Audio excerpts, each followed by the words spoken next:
Olá, tudo bem? Nessa aula nós vamos seguir falando sobre teoria do crime.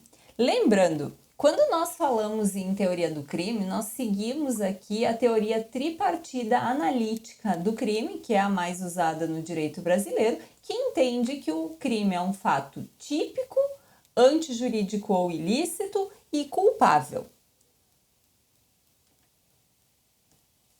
Falando especificamente sobre o fato típico, ele é composto por 4 elementos: conduta, nexo causal, resultado e tipicidade. Então, nesta aula nós vamos falar sobre 3 elementos: nexo causal, resultado e tipicidade.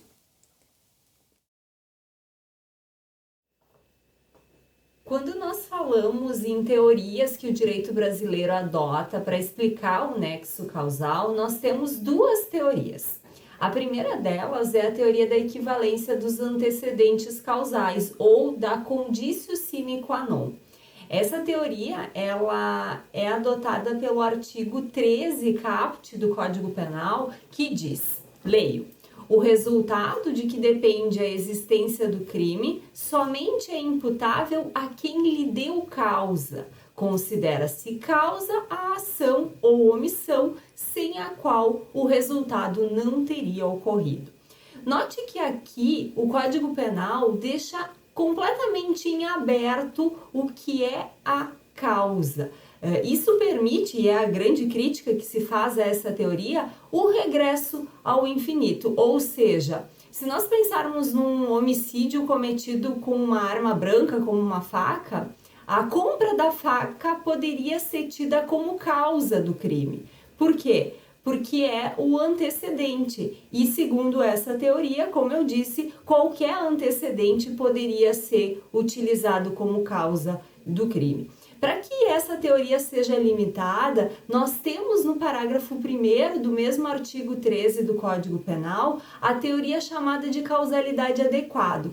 E aí eu passo a leitura do parágrafo 1º do artigo 13, que diz: a superveniência de causa relativamente independente exclui a imputação quando, por si só, produziu o resultado. Os fatos anteriores, entretanto, imputam-se a quem os praticou. Então, é através dessa teoria, da teoria da causalidade adequada, que nós temos essa limitação ao nexo causal.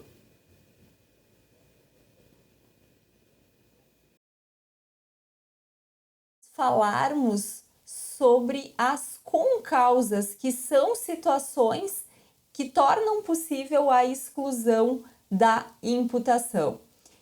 Nós falamos aqui em 2 tipos de concausas: em absolutamente independentes, ou seja, aquelas concausas que por si só podem provocar o resultado, e as relativamente independentes, que são aquelas em que a gente combina duas para conseguir aquele resultado. Os exemplos mais clássicos da doutrina envolvem morte de pessoas, né? Envolvem possíveis homicídios. Então, quando nós falamos em concausas absolutamente independentes, nós podemos falar em pré-existentes, em concomitantes ou em supervenientes. Ou seja, uma concausa absolutamente independente pré-existente é aquela situação que por si só ela já acarretaria a morte, aqui pensando no homicídio, né? Por si só já acarretaria a morte do sujeito. Então, como exemplo, vamos imaginar alguém que tenha sido envenenado, né? E aí outra pessoa, um terceiro, sem saber desse envenenamento, vai lá e dá um tiro nessa pessoa. Então, nós temos 2 ações isoladas. O sujeito que deu o tiro, né? Vai responder pelo quê? Pelo homicídio consumado ou pelo homicídio tentado? Se a gente tem uma causa pré-existente absolutamente independente, a pessoa que cometeu o segundo fato, então, responderia só pelo homicídio tentado. Concomitante, é ao mesmo tempo. Então, imaginem que ao mesmo tempo 2 pessoas tentam matar o mesmo alvo e essas pessoas não se conhecem, não têm nenhum ajuste de vontades. Então nós temos, vamos imaginar aí, o Caio caminhando na rua e o desafeto dele lá, o Tício, dá um tiro no mesmo instante que outro desafeto, né, o Mévio, dá outro tiro, né? Então nós temos duas pessoas alvejando ao mesmo tempo uma vítima. Nessa hipótese, de novo, se eu não puder apurar aí quem foi que praticou a conduta antes ou depois, as duas seriam ao mesmo tempo, se responderia também só pela tentativa. E superveniente aí o exemplo vai ser de algo que acontece depois. O exemplo aqui mais clássico é o sujeito que foi alvo de uma tentativa de homicídio, foi socorrido e quando está aí dentro da ambulância, a ambulância acaba sofrendo um acidente e essa pessoa vem a óbito dentro da ambulância do SAMU. Então, quem praticou a conduta lá de, por exemplo, dar um tiro nessa vítima, responderia só pela tentativa de homicídio. Quando a gente fala em concausa relativamente independente, a lógica é a mesma, né? A gente vai pensar se por si só produziu o resultado ou não. E aí, de novo, nós temos a pré-existente, que é a anterior, a concomitante, que é ao mesmo tempo, e a superveniente, que é posterior. Depois, nós temos o resultado. Quando nós falamos em resultado, é tanto o resultado naturalístico, ou seja, aquela transformação no mundo físico, quanto o resultado jurídico. Nós temos crimes que não provocam uma transformação do mundo físico, mas ainda assim são condutas criminalizadas. E aí a gente vai falar meramente em resultado jurídico ou normativo, enfim, que é a mesma coisa. Lembrando, começamos com a conduta, o nexo causal é o que faz a ligação da conduta com o resultado e agora como terceiro elemento vimos o resultado. O quarto elemento é a tipicidade. E quando nós falamos em tipicidade, nós podemos pensar na adequação do fato à norma. Pensem como o mundo fático, o mundo que nós vivemos, enfim, como um primeiro plano. E aí nós teríamos um segundo plano, que é o plano jurídico. Quando nós falamos aqui em tipicidade, a gente fala justamente nesse encaixe do fato do mundo com a norma jurídica. Eu costumo dizer que é como se nós estivéssemos brincando com aquele brinquedo infantil que tem os buraquinhos lá de uma bola, de um triângulo, de um quadrado, e a gente tem que acertar o objeto exato. Fazer a adequação aqui, fato, norma jurídica, é justamente isso, é fazer o encaixe perfeito.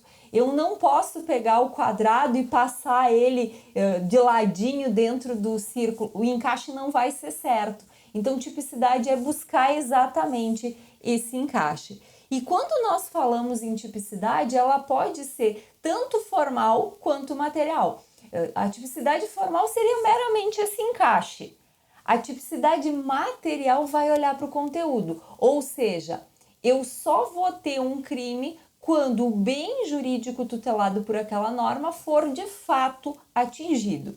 Pensem como exemplo na questão do furto, né, como crime patrimonial. Quando eu furto uma coisa de valor baixo, como uma caneta de alguém, bom, formalmente aquilo é um furto, eu subtraí um bem imóvel de outra pessoa, mas materialmente eu de fato atingi o patrimônio da outra pessoa? Se significativamente a vítima não sentiu isso, ou seja, aquele dano é irrelevante, eu posso sim dizer que materialmente eu não tenho tipicidade. Se materialmente eu não tenho tipicidade, eu não tenho crime aí.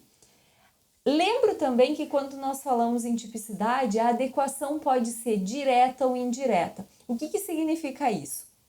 Se nós pegarmos como exemplo o crime de homicídio, lá está escrito matar alguém. Ah, mas eu tentei. Não tem uma hipótese dentro do 121 do Código Penal chamada tentativa de homicídio. Então, o que eu vou ter que fazer? Eu vou ter que combinar o artigo 121 do Código Penal com o artigo 14, inciso 2, que é o artigo da tentativa.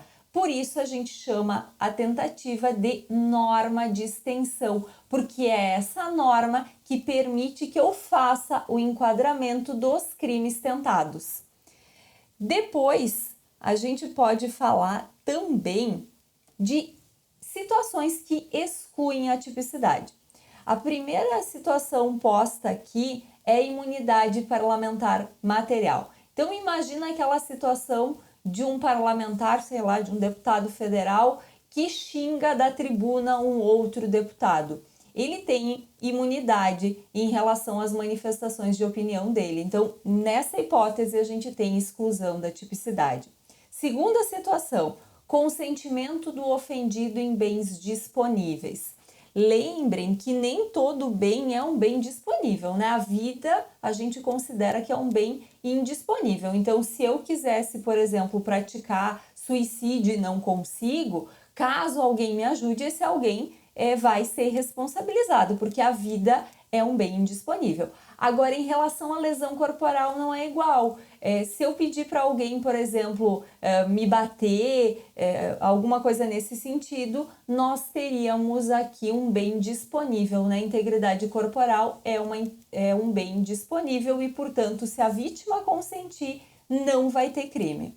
Na sequência, nós temos a adequação social, que é aquela ideia de que o direito penal é a última ratio, né? Isso, inclusive, é um princípio do direito penal. E como última ratio, ele só vai intervir quando de fato for necessário. Se nós temos uma conduta que socialmente ela é tolerada, não tem por que o direito penal intervir. Como exemplo aqui, a gente pode pensar na venda de CD e DVD pirata. Formalmente, nós temos um crime, que é o crime de contrafação, mas a sociedade tolera. Então, havendo adequação social, nós temos uma causa que exclui a tipicidade. Se não tem tipicidade, não tem fato típico e, portanto, não há crime.